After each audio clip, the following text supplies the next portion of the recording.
Hello and welcome to the latest episode of ReRacked. I know we've been away for a couple of weeks, but we're back now, and this is the only snooker podcast where none of us have done any preparation for this week.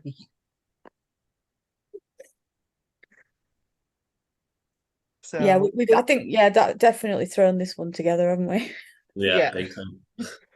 Very and to let you into a little secret, the listeners, when I say preparation, what I mean is usually sometime the week leading up to the episode, usually a couple of days before, I'll send Catherine Glenn a Word document on Twitter with just a quick rundown of what we're going to be doing this week. No such document exists this week It be because right. We'll be fine. I hope we are. Otherwise, you're going to be editing this on Wednesday. Yeah. So if this episode doesn't come out for 3 months, you know why. It could be the outtake episode. Yeah, Could be, exactly. yeah. So before we get on with our big topic for this week, which is a bit of a fun one since we've not been here for a couple of weeks, got to talk about the snooker news, which is we've had qualifiers. What do you mean you're not surprised? Yeah. They've been really, really good, some of them, haven't they, though? I mean, I've said Yeah. it before, I think that some of them have been better than the actual. Sometimes I get more excited for some of them than I do for the actual main draws because there's some really great matchups. Yeah, and even the length of the match is up, like 11 frames, best of 11s makes it even better. Like, I think tomorrow, starting on best of 7, like, that's just not as good. Yeah, I'd No, like to launch a petition to ban best of sevens. Yeah. definitely. Anyway, I don't think it should be any less than best of 9, put it that way. I agree. Yeah, same. So first of all, I'd like to talk about the fact that so many players wait a lifetime for that magical moment of making a 147, that magic moment. Or if you're Ryan Day, you can just make 2 in 6 months. Yes. Yeah. In qualifying though as well, which Yeah, is that a bit anticlimactic? I don't know. perhaps. But at the same time, it was still being watched by people. Yeah. Yeah. I'm a bit annoyed because I think he made it just before I got home from work. That's very kind. Yeah. Literally got home from work, checked the scores, and saw Ryan Day made 147. That's a bit gutting. Yeah, the fact that he was able to win that game as well. See, Yeah. sometimes players that make the maximum go on to lose the game. It's a bit of an anticlimax, but the fact that he was able to get the win, say he was delighted with. Yeah, polished off Mink 6-1.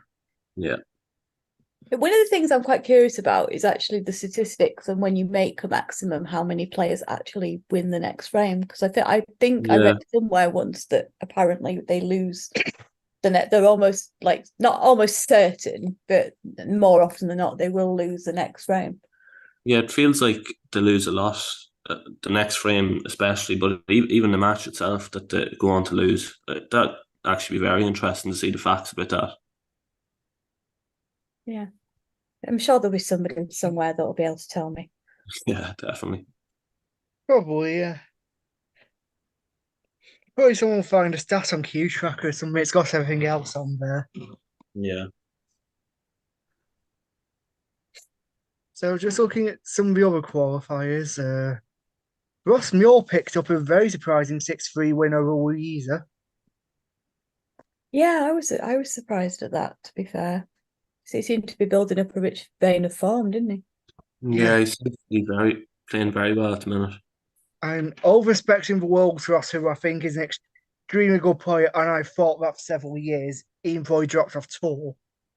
But Wu's been in very good form and has been hyped up so much by so many people that you would have expected him to win that one fairly easy, but Muir won 6-3.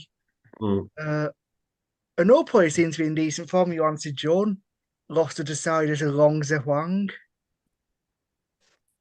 one Yeah, Chinese new boys this season. yeah. Mm. And he bet Ross Muir, I think, at the start of the month. So a lot of people beating each other at the minute. It's hard to predict. Yeah, Robbie Williams beat Ben Mertens in a match which does not feel like it should be a qualifier. Yeah, I couldn't decide whether I was surprised at that, to be fair. There was Uh, another one as well that I saw, Daniel Wells, when he's yeah, beat Liam Highfield, and I think I was so that was another one. I was sort of like, am I surprised? Am I not surprised? But I don't know, because I think Daniel Wells sort of came into a bit of form sort of towards the end of last year, didn't he? So yeah. Wells one of those players who in past years really look transformed. mm, Yeah, And it's easy to forget Wells is a former ranking semi-finalist. mm, yeah. I think that thing that Ronnie said about him as well, I think that gave him a bit of impetus for him as well. So he wasn't very nice about him, if I remember rightly, last season. So Gee, yeah. people being motivated by mean comments from Ronnie, that's never happened before. maybe that's why he does it. Maybe he just sees it as that way, and he's like, sometimes he goes into like Uncle Ron mode, doesn't he? Like he sort of takes them under his wing and tells them how good they are, and it's really great. And then other times he's just like, "Nah, you're rubbish, mate," or whatever. You should be on the amateur circuit, and then they're just like, "Right, I'm going to show you." Ronnie's just a fascinating person to study Yeah. because he seems to have about 15 different personalities. Yeah, you do. I don't think you'd ever come to a conclusion, put it that way. No, I think you drive yourself insane trying to. Yeah, every interview he does, it's just so hard to take in what he says, like as what he means, or if he's just playing up to the cameras. Like it's so hard to know what he's saying, what he's thinking. Yeah. I saw something today that the headline was apparently he's not going to play in the World Championships next year, and I'm like, yeah, right, okay, whatever. Like you're Of not going course, to. he's not going to play in the World Championships. He said that for about the last 7 years, I think. Yeah. In other news, the sky is pink Exactly. and there are cows flying in it. Yeah, it was. Yeah, he knows how to do a headline. Yeah. I thought Marco Fu looked very good last week. I don't know if anyone's seen his match at Robert Milkins. Yeah, through He won beat six Milkins. four. Yeah, he I was was going to very good. mention that. Looks he's Yeah, scoring pretty well. yeah. Seems to be seems to be very sharp at the minute. There's flashes of the old brilliant Fu because I remember he reached a final Hong Kong Masters last year, the non-ranking, made that max in his home country as well. And everyone's Mm. thinking, Marco's finally back, and they went on to absolutely nothing for the rest of the season. Yeah, it's just unpredictable kind at the minute. It's hard Yeah. to know what way he's going to show up, but when he does play well, he's very good. I mean, it's my long-held belief that at his best, Marco Fu was maybe one of the top 4 or 5 players in the world, just Mm. because of how consistent he was. Yeah, Yeah. You could rely on Marco giving a good 8 out of 10 performance most days.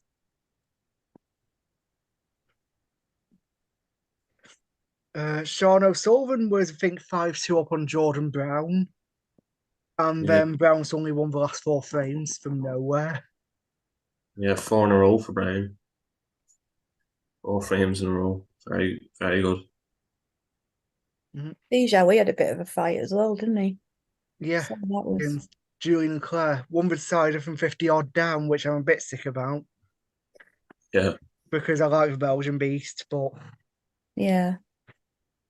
It's gonna be a tough one, but yeah, I think there's gonna be some pretty decent matchups. I think most things went the way we thought, really. yeah.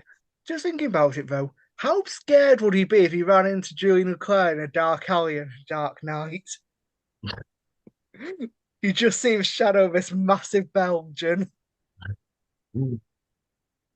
I think I'd be all right, to be fair, but but I don't That's know. because you're a copy scared of nothing.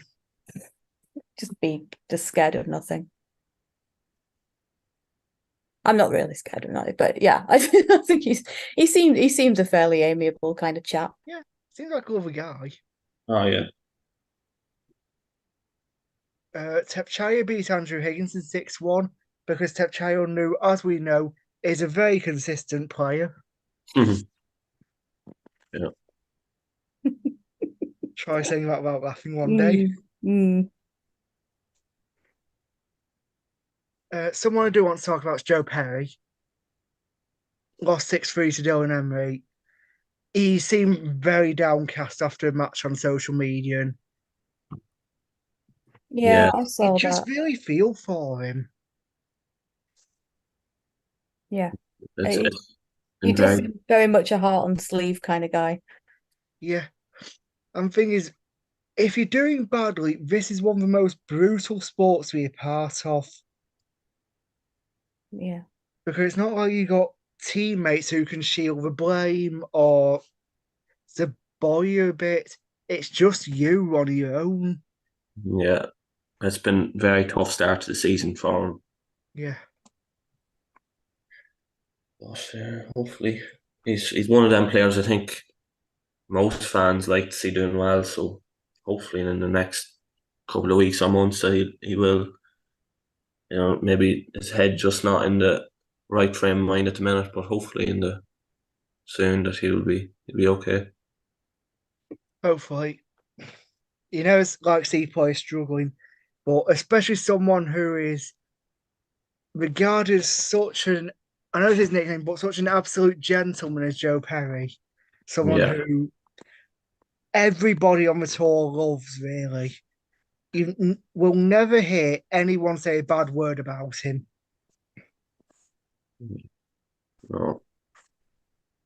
Maybe Yes. he just has I mean he's been obviously doing a lot of commentary as well. So maybe that's something he might look at doing a little bit more balanced wise. I think is maybe thinking he's coming towards the end of his career or something, then maybe that's what he'll do. But he's really very good at that. So I Yeah, hope he does. I'd love to hear him commentary booth more, to be honest. I think Joe Perry's an absolutely sensational commentator.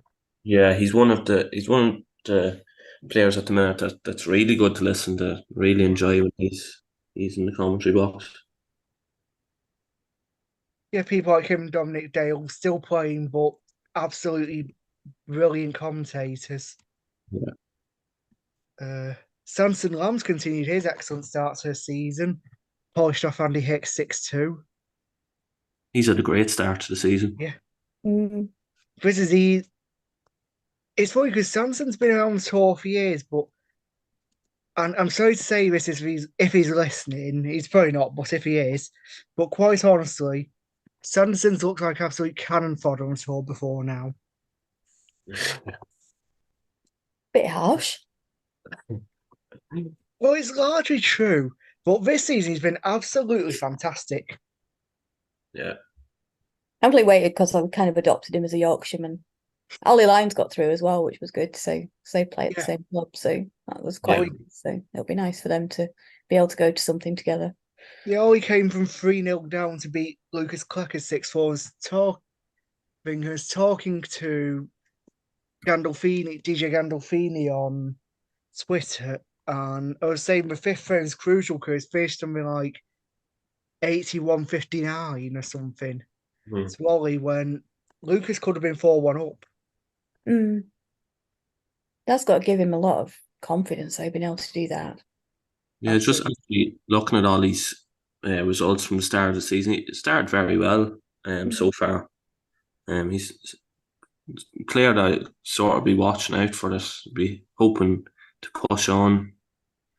I sort of have him in a kind of. I think he's very. He needs a. I think he's very confident, much a confidence player. I know most of them probably are, but I do think with him especially can get them down. But I sort of think that I sort of have him in the kind of bracket of a sort of Milkins sort of like a Gary Wilson kind of person that you could quite easily see him. You could see him winning one, like a title, maybe one or two.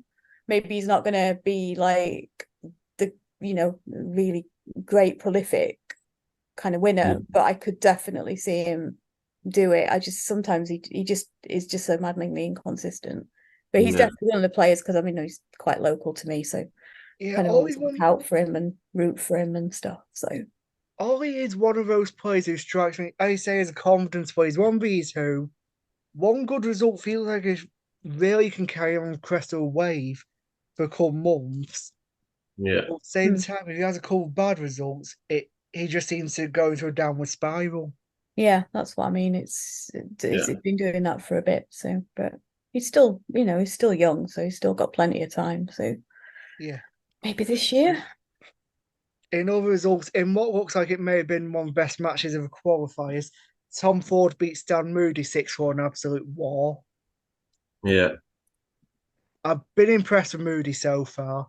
Mm. I don't think he's won quite as much as people were anticipating on tour, but you have to remember he's still very young and he's really got fight in him. Mm. Yeah, he's probably Yorkshire grit, that. Yorkshire Yeah. grit. That's what that is. He's from where? Halifax? Yeah. He's Halifax, not a million miles away from here. probably just hasn't got the results that people have been expecting so far, but he's definitely making, like, every game that he plays, he's making it close anyway so far. It's Yeah. hasn't been bet well, like, at all. So I mean, to be fair, I don't think I was really expecting any sort of results from him. I can't really understand what people were expecting of him. I mean, he's still, what is he, 16?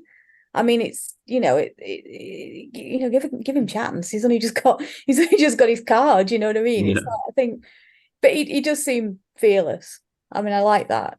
I don't know, it's the arrogance of youth or whatever it is, but he does seem to not be remotely fazed by anything. yeah, I think people were expecting him to be winning all round him as soon as he got on tour, but that was never going to happen. No.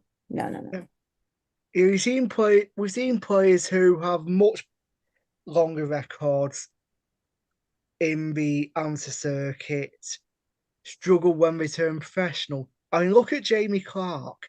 He reached about 9,000 amateur finals, finally got on tour, and then did not win a match until about February.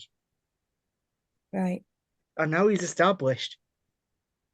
But just at this point, Catherine, he isn't 16. He turned 17 10 days ago. Oh. Big difference. Huge difference. So very sorry. You are so incredibly wrong, Catherine. So he'll have started his driving lessons then, will he? Yeah. What he'll be doing. So sorry. How silly. If he's got money, I've still not started my driving lessons. I'm mid-20s. But he's playing tomorrow, Stan. Speaking of Stan, Yeah. he's playing at British. He's got the Hawk tomorrow. Yeah. Good start. Are we segueing into this week? We've done last week. Let's do this. Because there's a couple of matches I wanted to talk about. Liam Pullen beating Graham Dotts was a result. Big result, yeah. Yeah, that was probably the biggest. I think that for me was probably the biggest surprise. Yeah. It feels like Pullen's starting to put it together now. He had a sticky start to life as a professional, but it feels like he's getting somewhere. Yeah. He's had good results recently. Yeah, and he's still another one that's very young as well, so give him time. Yeah. Gary Wilson, Mohammed Ibrahim wasn't really a match so much as Ibrahim got to watch Gary Wilson practice for 6 frames. Yeah. I was going to say there was nothing really in that, was there? No, the scoring from Wilson was quality though, in fairness. Looked very good. Yeah. Breaks 103, 89, 64, 103, 94. Ouch. Yeah. To be fair, then there's not an awful lot that Ibrahim could do, really, was there? To be fair, Ibrahim did score 29 points. Oh, bless him. There you go. He took his chance. Exactly. So it's one of those where you just have to hold your hands up and say, I probably wasn't winning that one. No. No, you can't win from your chair, can you? Not No. really. So Unless the opponent loses on the free miss rule, which I think Graham Dot did actually in one frame. Which, of all the players you expect to do that, you would not expect it from Graham Dot. No, definitely not. no. And another result, Mark Davis beat Rod Lawler 6-4 in a match which I can only imagine was absolutely thrilling. The one for the connoisseurs. Yeah. I think that one went on all night. Yeah. That's why we're glad. I think is that why we're glad for the shorter matches. Like that should have been a best of 7. Yeah. Yeah. And one match which actually did go on all night, Jamie Jones and Ashley Carty finished at midnight. Yeah. I think they're two very well matched players. I'd like to watch them play each other again, to be honest. Yeah, they strike me as two very similar players in many ways. Yeah. Very sort of solid all-round players. Yeah, they're two players that I'll be definitely watching closely all season. I think both are going to have a good year. Yeah. Hopefully. So I think that's where we can move on to this weekend, the British Open. Yeah. We've got some really good matches in store. I mean, there's one that leaps out to you straight away, isn't there? Yeah, I mean, the matches in the afternoon session tomorrow. Ding Junhui versus Luca Bacchel. That's the in one. a qualifier. It's just insane, isn't it? Mark Allen versus Anthony McGill in a qualifier. It's mad. Who makes these matches? And then even tomorrow night, like Joe O'Connor and Lazowski, that's going to be another good one. I'm not kidding, it will be. Yeah. And two players who I'm hoping that matches stream somewhere because these two always seem to have really good matches against each other. Ben Wilson and Mark Selby. Yeah.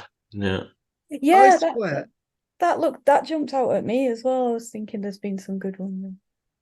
I swear, every time they play each other, Ben plays absolutely out of his skin.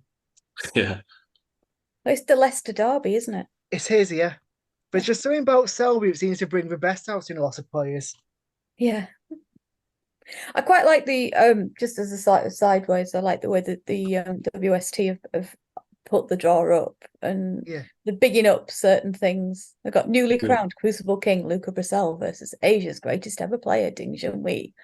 Last year's player of the year, and everybody else is just like, yeah, it's Judd Trump's here, yeah, it's just Gareth Wilson, yeah. Asia's greatest ever player, Ding Junhui, and secretly somewhere Marco Fu's punching a punch bag in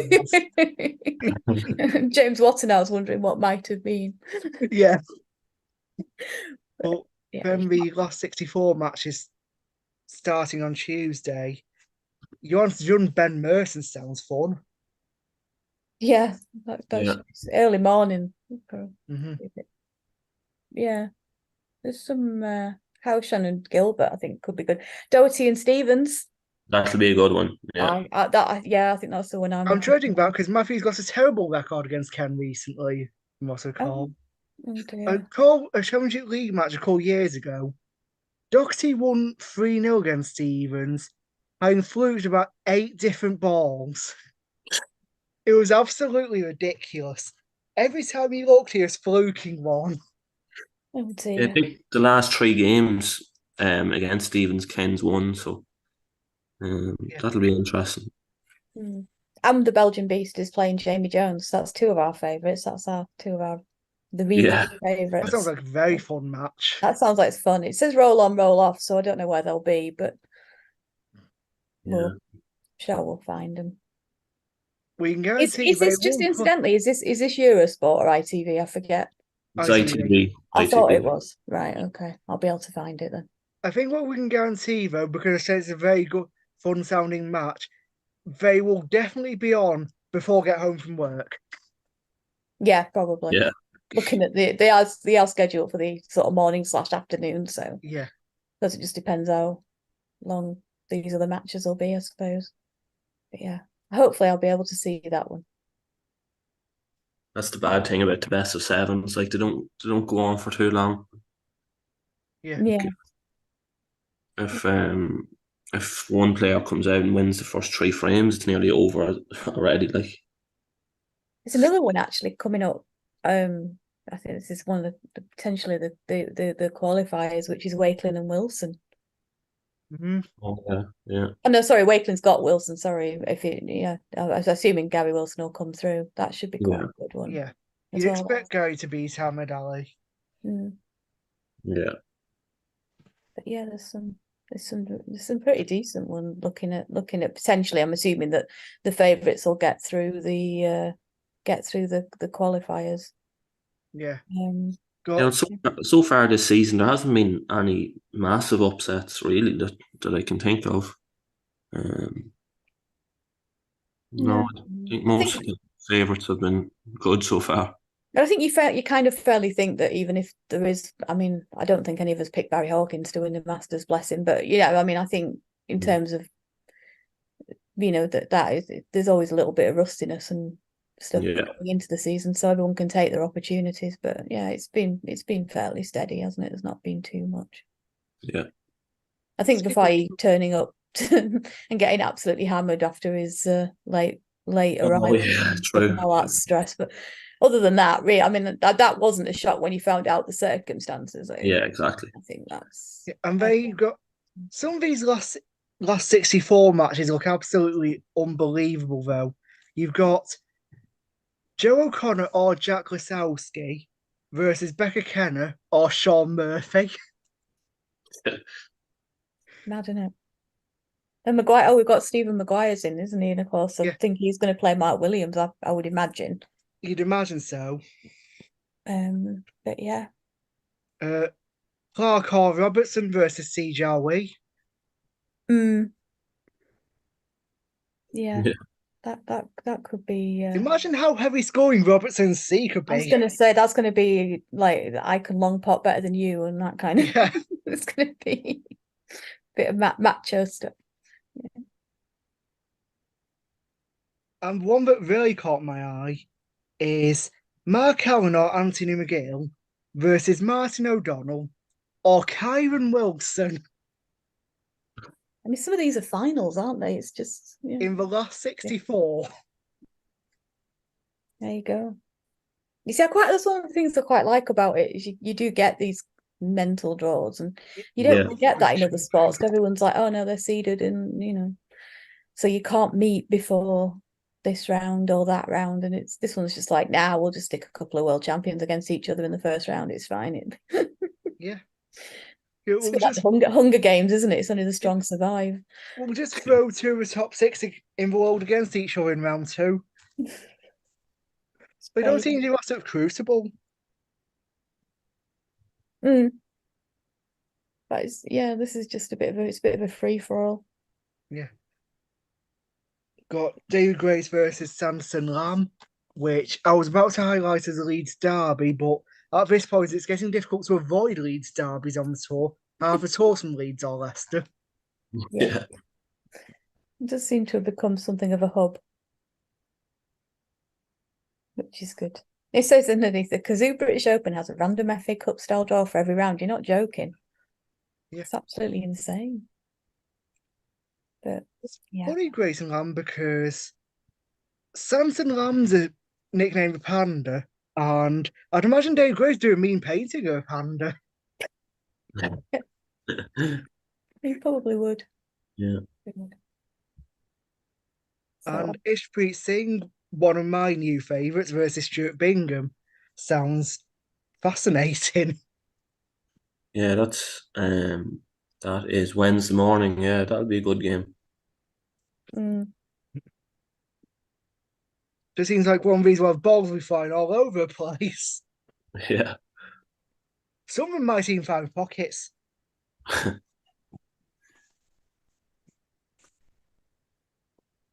We've got another one's Tepchai versus Ollie Lines, which, considering Tepchai and Ollie Lines could literally anything could happen. Mhm. They could somehow manage to both lose. I'd find it hugely entertaining if they did. Can't imagine that game's going to go on for too long. No. No, I wouldn't have thought so. But yeah, so it should be pretty interesting anyway. Are we making a prediction for a winner, or are we just Uh,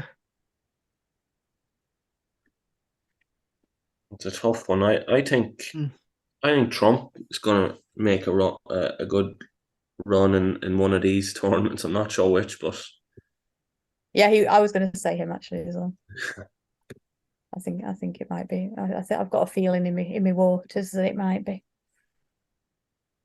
I have a feeling Higgins is going to come good one of these days as well. But it's just hard to predict which one he's going to turn up in. But so far this season, he's played very well. Yeah. I was about to say Selby, but I have a very strange feeling that Selby's going to lose to Ben. Hmm, It possible. just seems to happen. Yeah, it's possible. But So, not sure who I'd pick. I have to come back to it, Yeah. Mhm. see what you think.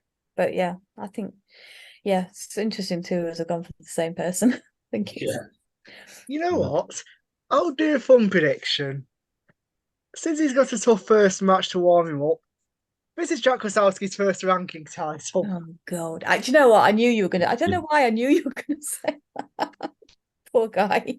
Between him and John Higgins, and he's seemingly got some sort of runners up yips or something that he seems to have at the moment. Yeah. I think the both of them are getting a bit of stick for not winning stuff. I kind of like congratulate them for getting to, semis and finals and stuff rather than pointing out what they haven't won. Let's have a look at what they actually are doing. So That's the thing, when actually, people criticising Higgins a couple years ago for losing in 5 finals, I was thinking, well, I'm guessing one person who isn't criticising him is his bank manager.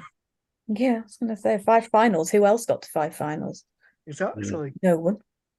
Exactly. But I'm quite the positive person. So So, yeah.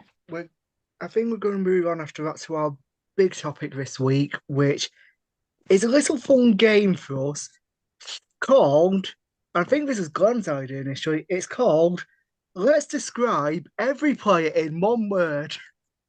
yeah, Every I player will be here till Christmas. found it a lot more difficult when I actually went to look at the players to describe in one word. It's not easy at all. It's not, to be honest, especially when you're not forced with it. Hint, hint at me. I was deciding I was going to go with word association. Yeah, So this could be a bit random. that's what I'm going to do. Just the first word that pops into my head. Oh God. I think this could be a very quick. This could be a very quick game. Please God. Go on. Go on, you start then. Okay, so we're going down the ranking list. So if you hear me pressing the space bar, that's why. Can scrolling down. So we're going to start with world number one, Ronnie O'Sullivan, and my word is enigma. Oh, I would describe him as goat. Yeah, I'm going with maddening because he is, he's the best and he's brilliant, but he's just so it's fascinating as well because he's fascinating but maddening because I just think sometimes I just want to strangle him. Yeah, for someone that's done so much, I find him very frustrating. Yeah. It's just he's very frustrating. But he's never dull. No, definitely not. Yeah. He's really enigma. You just never know quite what you're going to get with Ronnie. Every time he's in any kind of interview, it's going to be entertaining because he's always going to say something that makes you angry, makes you burst into howling laughter, makes you sympathize with him, and you never know which one. Yeah, I just think when he starts talking, you just have to take everything with a massive pinch of salt, to be honest. He's just, you just never know what he's going to come out with. Aye. Okay, who's So, next? Who's next? Luca Bacel, you go first, Catherine. Tiny. He's tiny. I don't know why. I don't. Yeah. I think it's. We went about it the other week, weren't we? Like some of this new generation are actually ridiculously tall, and then I sort of see him standing next to his fellow countrymen and seeing how Yeah, small and tiny he is, and you sort of think it's not an advantage being very tall playing the game. I don't think, but Yeah. at the same time, I'm not sure. I mean, I it's mean, obviously not done him any harm, obviously, but to be fair to him, Ben and Julian are improbably tall. it's very, very tall. Both of them very tall. But yeah, the contrast is hilarious, I think. I can see also cute as well. Because I think he's just got that kind of like cheeky little look. Yeah. Yours gone? I would describe him as classy, maybe just the Yeah. way he plays. Yeah, style of play. I'd go with underrated. I think despite the fact he's world champion, a lot of people, lots of fans on social media still aren't quite giving him the respect he deserves as a player. Yes, I agree. There's still this slight stigma that he's not at that top level, Yeah, which I think is yeah, absolutely ridiculous. I think I'd be guilty of being one of those, but my opinion of him has changed, and I think over the last few weeks, Yeah. One definitely. thing that struck me with Luca, particularly this season, is how much his safety game's improved. Yeah, Mhm. I think everything. I mean, he's still. I mean, that's the scary thing. I don't think he's anywhere reached his peak yet. I think he's still probably 3-5 years away from that yet. I think there's definitely a lot more to come. You can see parts of his game where he could definitely improve, like you said. So, I think there's definitely going to be, which is quite scary because I mean he's a world champion and we saw what he was playing like, and we know what he can do.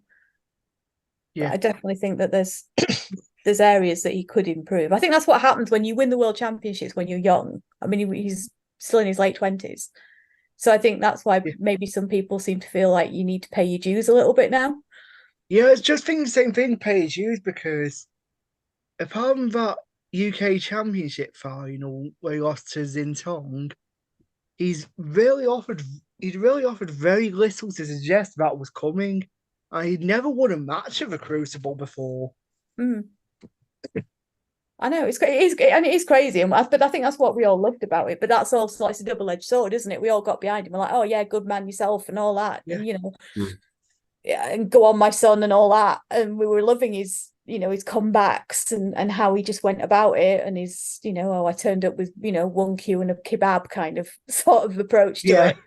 But yeah, at the same time, it's like, yeah, the other side of it is he's probably not going to get given. It's like the gravitas, isn't it? I think that's the word that you probably use for a few other players. He's not got that because he's what 27, 28 years old. So And also I think his preparations play into that as well. Because it wasn't a professional idea of, well, book a hotel in Sheffield, maybe extend my stay, we get further than expect. It's sod that, I'm going back home to Belgium. yeah, I'm going to drive back home to Belgium Yeah. as well, which was a bit bonkers. But yeah, so I think so. Who's next? Mark Allen, I'll go first. Slimlined. Okay, I was going to go for like Renaissance because he does seem to Yeah. have really yeah. I was come thinking, back, hasn't he? yeah, similar to that. He's, I find him a hard player to describe. I don't know. He's one of those players that you just don't know really. Yeah, I just find it very hard to describe him and find it tough. Yeah, I mean, I was watching him like last year. I got to see some of him, and I was like, yeah, he's winning the world championships. He's doing this, he's doing that, and then he just sort of wobbled a bit, and it was all a bit strange. I think we talked about it before. Like, he seems to have sort of changed into a slightly more grittier player, and talking about burnout, weren't we? And, potentially, to play at the Crucible when you've got best of 33 and stuff like that, and it's like you can't be grinding out everything. I mean, it's okay in the best of 19, you might be able to get away with it, but yeah, exactly. But I have been like super impressed with how he's sort of come back and done it. I know last season's really funny because he was absolutely dominant to a point of suffocating in the first half of the season, which sort of culminated against Ding in the UK Championship final when he came back from that deficit. Then you barely heard anything from him for most of the second half of the season. He went on this lean run, but randomly turned up again at the World Championship and ended up having a match with Selby, which could generally be described as long. That's being generous. Yeah. He described it as a few other things as well. Yes. Some of which we're not willing to repeat on here. Yes. No, I mean, I'm going to be nice. But yeah, I mean, I think that's been his theme, hasn't it? Just being able to come back and just be what we used to see and the player that everybody got so excited about. Yeah. Judge Trump. I describe him wizard. Big fan. I'm struggling with this one, actually. I am struggling with this one. Because do you know what? I am actually really struggling with this one. I thought I'd actually have one for everyone, even if it was something daft, but I can't think of just one word. Yeah. There's a couple I was tempted to go with, but one I'm going to go with Mona. I'm going with flashy, I've decided. Okay. He's kind of like he's a bit like the Rolls Royce, isn't he? Yeah. He is. I mean, I always think he looks very elegant. He wears it well. His whether he wears waistcoats or whatever it is, he does manage to look like, he's very put together. But also just the way he plays, just everything, aesthetically, there's nothing to dislike in that sense. Yeah. So yeah, I'm going to go with that. Yeah, I'm going with Mona because he always seems to have some sort of issue. Don't we all? Think yourself, dear. About coming from the world's biggest Mona. Oh, I really don't think he's that bad. I just think when he does it, he just does it spectacularly well, and everybody just goes, "Oh, he's just a bad loser." And, it's like, well, I don't know. I mean, it's not. You don't want to be a good loser. You can be magnanimous about something, but I don't think. Yeah, I think it's probably highlighted a bit more when he's not happy after a loss more than anyone else. I think so. It might be a bit harsh, but I don't know. Yeah, I think I always judge people more if they're a bad winner rather than a bad loser. Yeah. Also, just for anyone who didn't listen to our last episode, because apparently we lose about 70% of our listeners when there's no one from Wales on here, I do not hate Judge Trump. Let me make that clear. You're caveating. I don't hate Judd. No. I think he's an incredible player.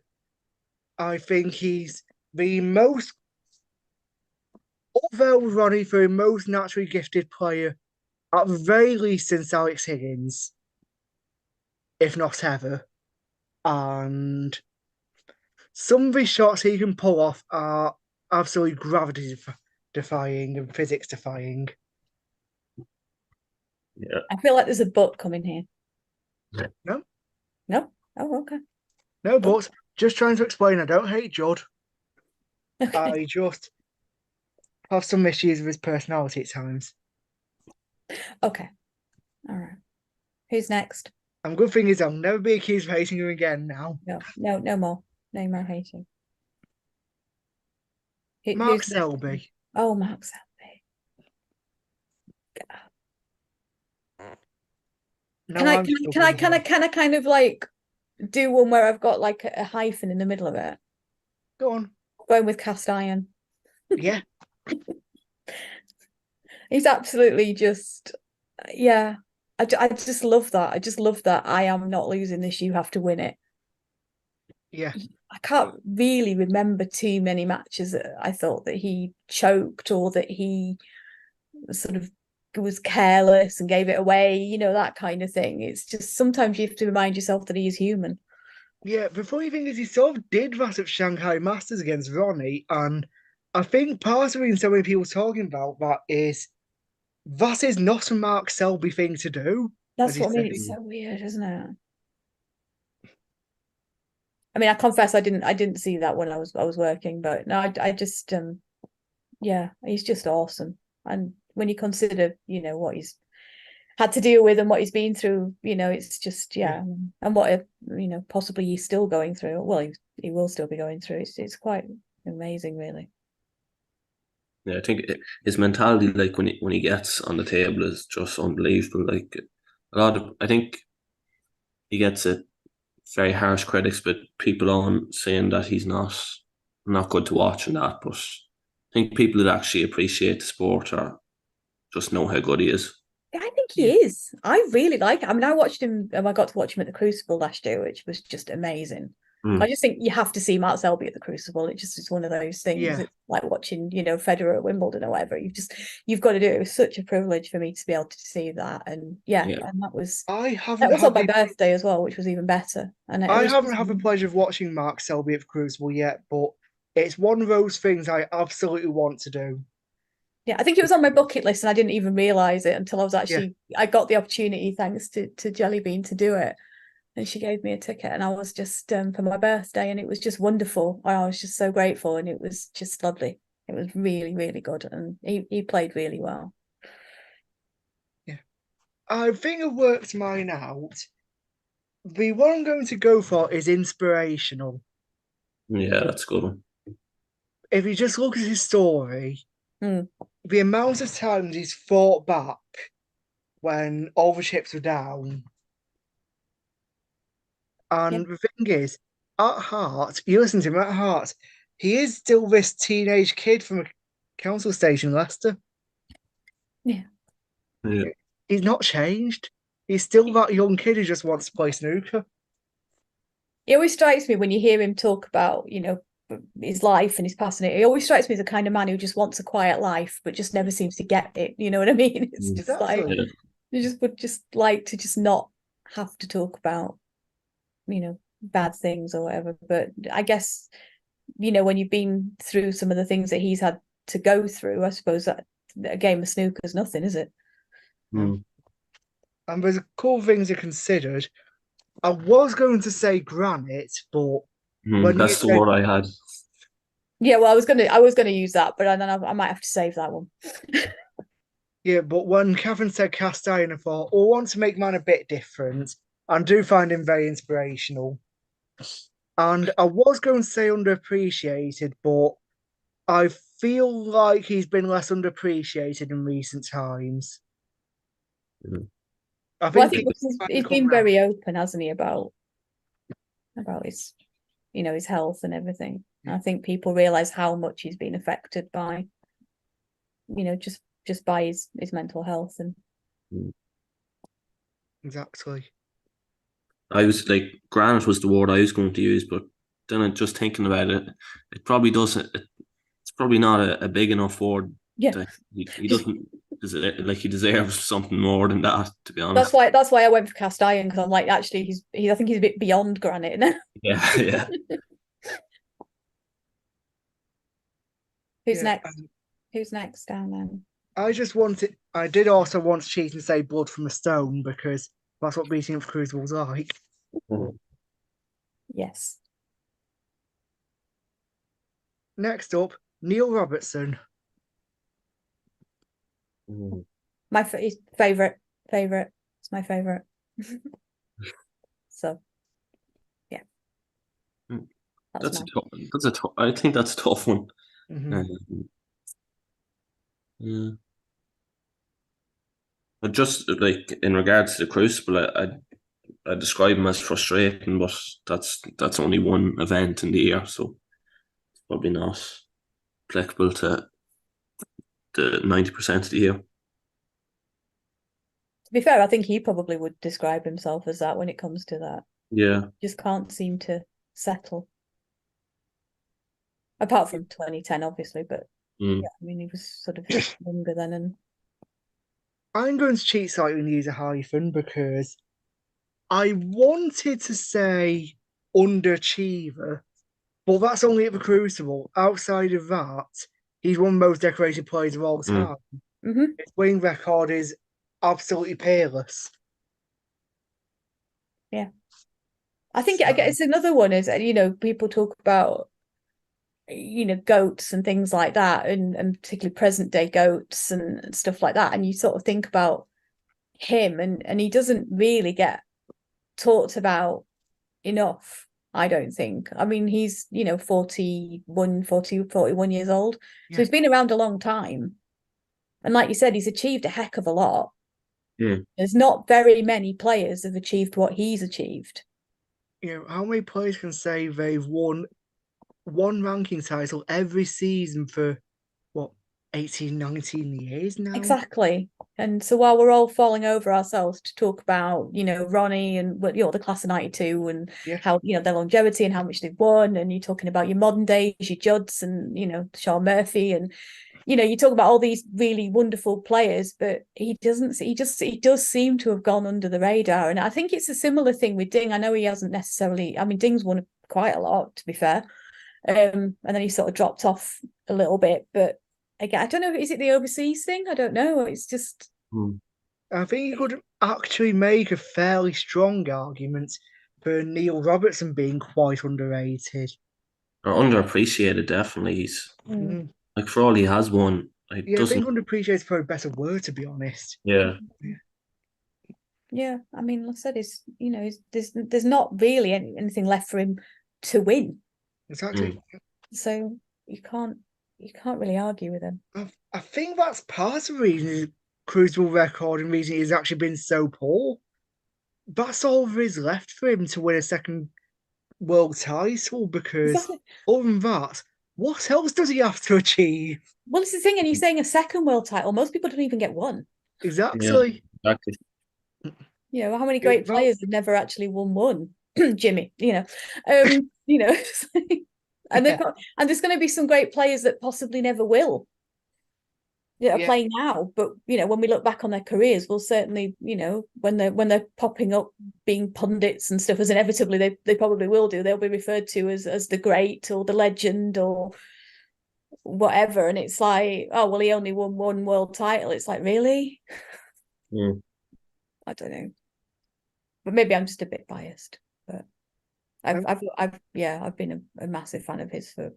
I don't think Robertson needs another world title to cement himself as a great. I think he did that long ago, but I think that's the cherry on top of his career that is missing, that he's still almost a golden goose in a way that he's chasing. Yeah, maybe. And I think, I don't know, I know I hate to say this, but the longer it goes on, and people talk about it all the time, and I just fear that it might not happen. Yeah. I just hope I'm wrong. But if it doesn't happen, like you said, it doesn't matter if it doesn't happen. I think he's definitely still. Yeah. In terms of the second Crucible title, I think this year may have been his last good opportunity, because he was sensational in round one against Wu. And then in round two against Jack Jones, I saw the entire match, and quite honestly, he was just outforced at the end. I kind of watched it, and I did wonder how much of it was he seemed a bit fatigued. Yeah, it's a long season, and I don't think for him he didn't play a huge amount compared to what he normally does last year. But it wasn't the greatest season for him last year. But yeah, maybe that was part of it. And even Robertson's bad seasons, most players were killed for, wouldn't they? Yeah, exactly. Exactly. You'd take it, wouldn't you? Okay, who's Sean next? Murphy, Oh, Sean Murphy. Mm. underachiever. Okay. With the amount of talent he has, oh, I've got to say mine for Robertson. Robertson have got no one, which is long Potter. Mm. That's two Hyphenated. words. Hyphenated. Oh, are He's we not allowed cast one iron, I can have hyphen, long Potter. one hyphen in this game? Because Robertson's one of those players with his Q action. I personally think he's the best long Potter in the world in terms of accuracy. Right. Yes. Okay, Sean Murphy. I'm going for Marmite. Yes. Yeah, that's a good one. I'd go for entertainer. Yep. Yes. He just loves entertaining. I absolutely love watching him play. Yeah, so do I. I've actually cancelled plans to actually watch Sean Murphy play. And I've probably only ever really done that with Neil Robertson, to be fair. But But I just really enjoy watching him play. you So can you got me even Marmite, I'm in the love side. you can even see when like just walking out, he's loving it. He's loving the crowd, and Yeah. like even before he starts playing, he's really enjoying it. And I really like that like he's probably the few players like when the crowd applaud his century, thanks the crowd and Yeah, there's not acknowledges many it. that do that. I like that. I Yeah, sort of see it in some sports. There's certain players that have so that bit of manners and stuff. I think some people might yeah, think it's a bit cheesy or whatever, but I don't. It's like a collective thing, isn't it? yeah. I like it. Yeah, He feeds off the crowd feed off him, and it's yeah, the atmosphere. I mean, I've managed to see him. I've been lucky enough to see him play live a few times, and it's just I like seeing that. There's always a really nice atmosphere. yeah, So I do wonder, like when we talk about him being Marmite, like you don't see too many of the haters not turning up. The fans that turn up and that tune in regularly and stuff, like the people who know their stuff, I think they see the good. yeah. Exactly. I've got no one for him, which I wish I'd thought of before said underachiever, to be honest. Ambassador. He is Yeah. the most fantastic ambassador for a sport of snooker. Mm-hmm. Yeah, he is. You just hear him talk about sport at functions and events, and he is just the best ambassador you could wish for. Because he just speaks so well. Yeah. I mean, he had that sort of fallow period, didn't he, where he wasn't seemingly very well and he just seemed to be all that, but he still kept going and kept going and kept going. Yeah, So you can see the love that he really has for the sport, and it's just, yeah, it's brilliant. absolutely.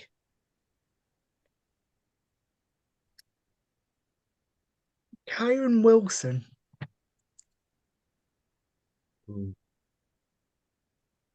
I would probably, this is the one where I would probably go for underrated, because it's really strange. Like when we talked, I remember we were talking the other week about predictions and stuff for the season, and people don't really talk about him as a potential winner of big events a lot of the time. But then when he starts playing, you think, oh, actually, yeah, he could. It's almost like he kind of gets a bit forgotten. Yeah, Because he's not very flashy. He's not like Sean Murphy playing to the crowd, but he does seem like a really decent, funny, engaging kind of guy. He's got a really great personality. But I think he sort of goes under the radar a yeah. I lot. think he's just there to get the job done, and that's Yeah. the main thing. Like, Yeah, it's very businesslike, isn't it? yeah, yeah. I'd describe him as a battler. He's like I know like Selby be the number one for that, but like you describe Selby as granite. Karen Wilson would be just a Yeah. little bit less than that. He seems to be very tough opponent for anyone. I definitely think he would be if we had to, I hate doing this, but like the new Selby. It would Yeah, yeah, because I could definitely see him winning 3 or 4 world titles easily, quite easily. But I think he'll do it in a year when everybody's talking about, Mark Allen or Judd Trump or whoever. Do you know what I mean? And he'll just be like, yeah, whatever. And he'll just, yeah. yeah, he'll do that, I think. So, yeah, I think yeah, I maybe it's. I mean, I get the feeling, and I might be wrong, and somebody might tell me I'm wrong. That I think he quite likes it that way. Yeah. Like, I don't think he's like, again, I don't think he's like a Trump or a Murphy that'll be like feeding from the crowd. But also, I don't think he suffers with like the sort of it being a bit of a confidence thing, like with Ronnie. Like Ronnie can be, he can get very down on himself, and I think Kyron, he just seems very steady and very Yeah, I don't think yeah, like he doesn't get involved in other people's opinions, or he just kind of gets the head down and gets to work. That's it. yeah. I should just point out for, oh, you're back. I thought I was gonna say we'll just point out that we lost you for a minute then. No. So it was just a bit of noise, so we'll just mute Yeah. him for a minute. Kyron robotic for his Q action as much as anything. Oh, okay. I was gonna say that was a bit. I thought that was a bit harsh.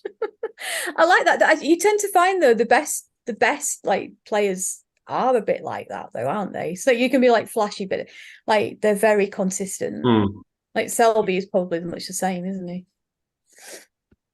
Yeah, I just found his repetitive Q action, it works for him, but it's very sort of robotic and processed. And to be fair, it works for him. Okay. Yeah, I think that's probably fair.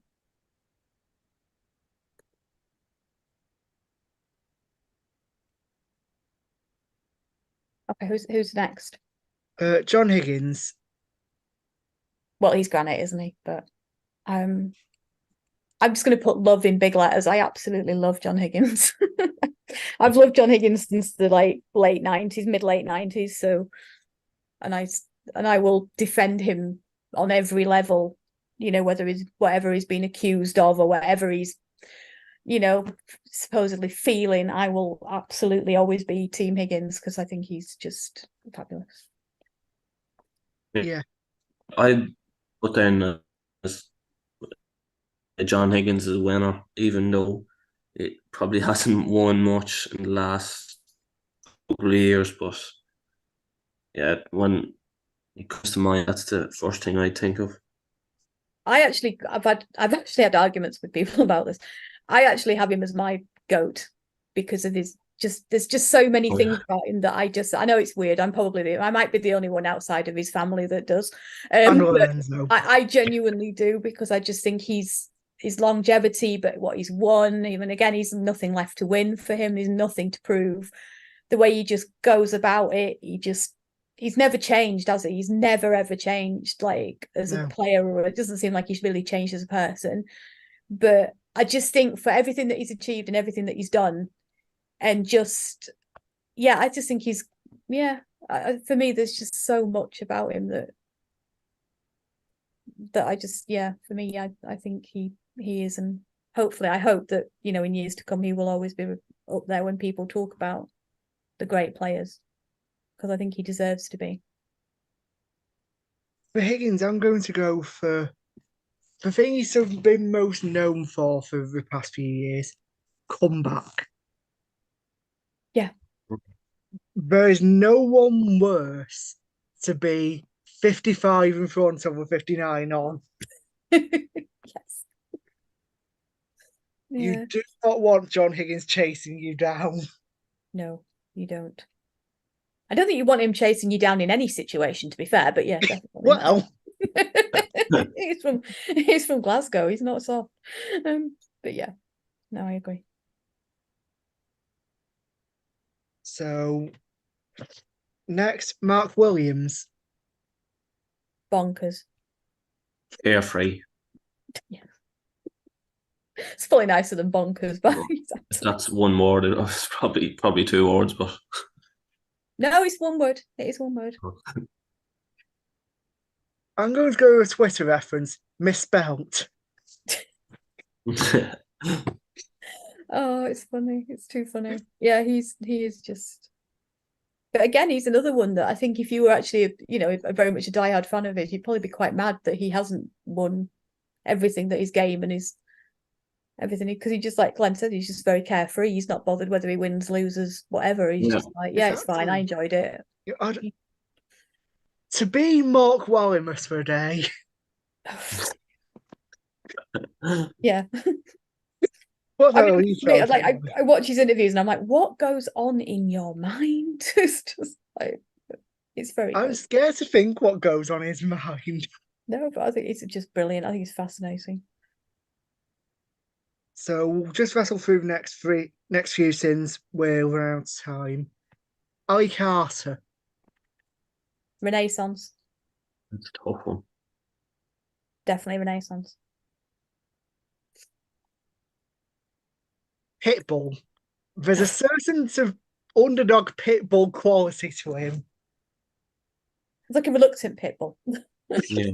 He wants to be talked about more than he is talked about. Whereas maybe somebody like Kyron's not that bothered. Yeah, describe him as a fighter, but that's his type of play, not in general. Just making sure of that. And Well, I mean, he could have been a fighter because he has survived cancer twice. Yeah. So true, yeah. he's another thing I did think of was Survivor. Yeah. Because he's got Crohn's as well. Yeah, exactly.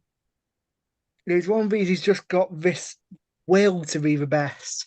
Like, it's never quite happened for him, but he's just got so much fight in him.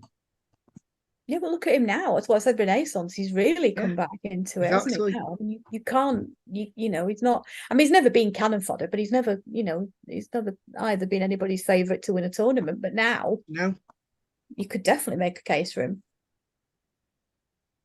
But you're never going to outfight Ali Carter. nope. No. Who's Robert next? Milkins. Chrissy. Number one fan. I always think of Chrissy when I see Rob Milkins. I'd have emerging maybe. I think he is coming good over the last couple of years. Yeah, I'm sorry, I have to go with Wurzels. yes.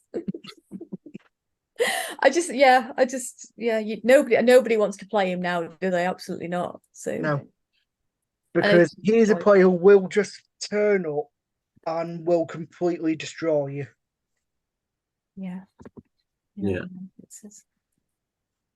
When he's playing well, it feels like he never misses.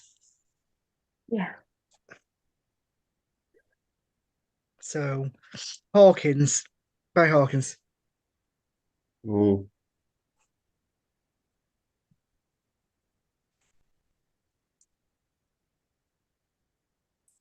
I'm gonna go with surprise because I think he's just I think he's surprised everybody already this season.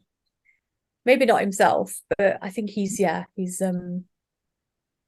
think he'd be another one that he describes underappreciated. Like Absolutely. He's very solid, but he doesn't get the credit he deserves.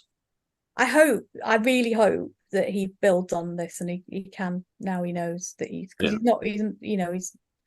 keeps losing in finals. Now he's got that monkey off his back, hasn't he now? I would have said all-rounder. He's one of these, he's never the best in anything, but he's probably top 10 or 15 in most things. Yeah, he's solid. Solid in everything. Absolutely, yeah, you can break build with the best of them most of the time. His safety play is amongst the best. His long potting's very good. He's one of the best players in the world, probably third best in the world. Yeah. Yeah. Lasowski. Gifted. I'm my first thing when anybody talks about Lasowski is I just want to immediately tell him to leave him alone. I feel quite protective of him at the moment because I just feel like every single time that they introduce his matches, on Eurosport or ITV or whatever, it's always like, is this going to be his tournament? Is this going to be his year? And you're like, oh, would you just leave the guy alone? Let him just get on with it. So he must have to walk around with his fingers in his ears going la la la la la every time he goes around because it's just like everyone's going to talk about it all the time. So I just feel like I feel a bit protective of him. It's why I wish we were doing it in 2 words or less, because you can't really hyphenate Judd's friend. Yeah. Because that's all commentators will ever talk about. Yeah. Yeah, Um, I mean, I'm not gonna get involved in that, and I'm hoping that maybe I could just like ask that we don't. We could just not talk about that. Because it's probably the least interesting thing about Jack, isn't it? Let's be honest. I mean, he's another one that survived cancer, and he's, he's got this story, and he's got his own stuff going on. He's fundraising, and he does a lot of other stuff. And I think I'll go for ambitious. Not just on the table, but off the table. One thing Jack Southgate does not lack his belief.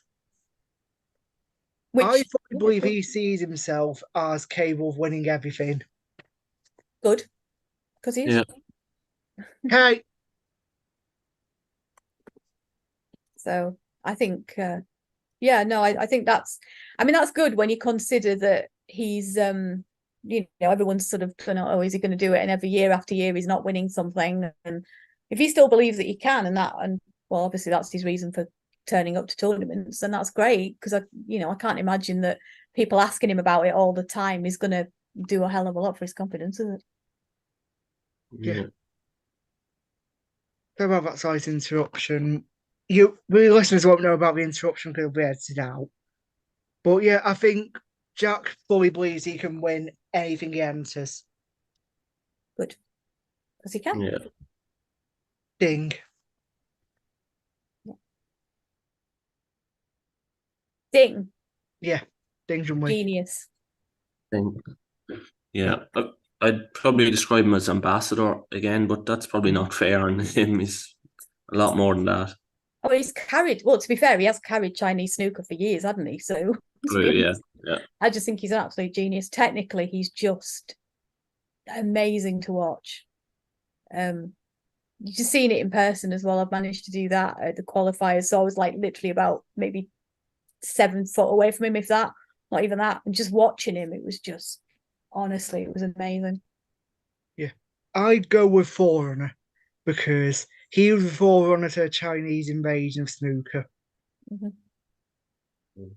Quite frankly, without Ding, I don't think snooker would exist the way it does today.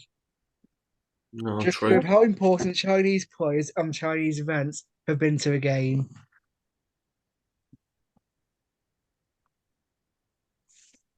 Yeah. And we're only doing top 16 for now for time reasons. The last one, Ryan Day.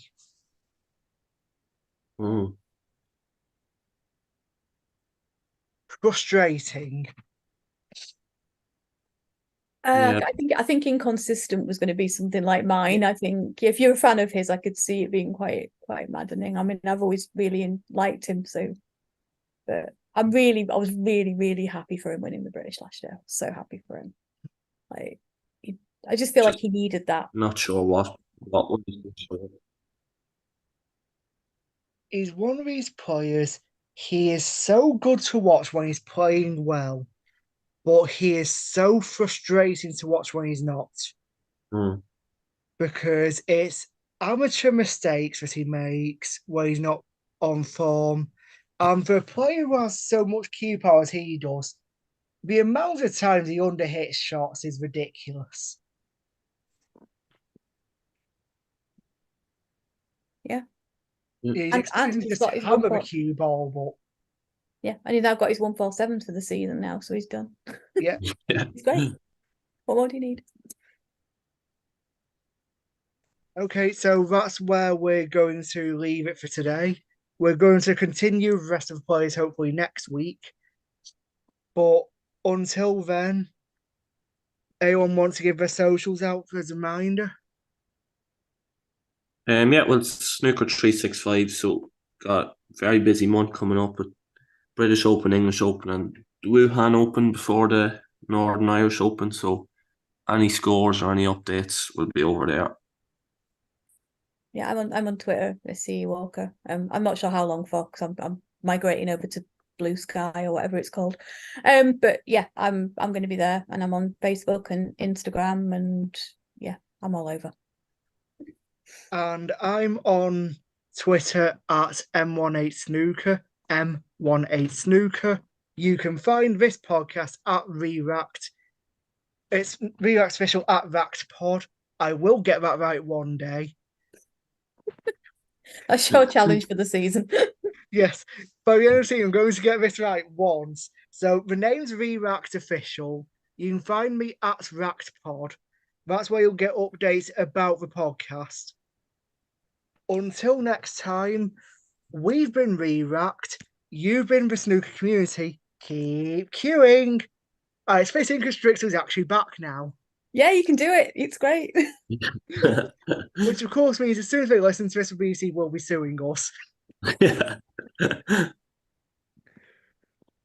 See you all next week. Bye. Bye.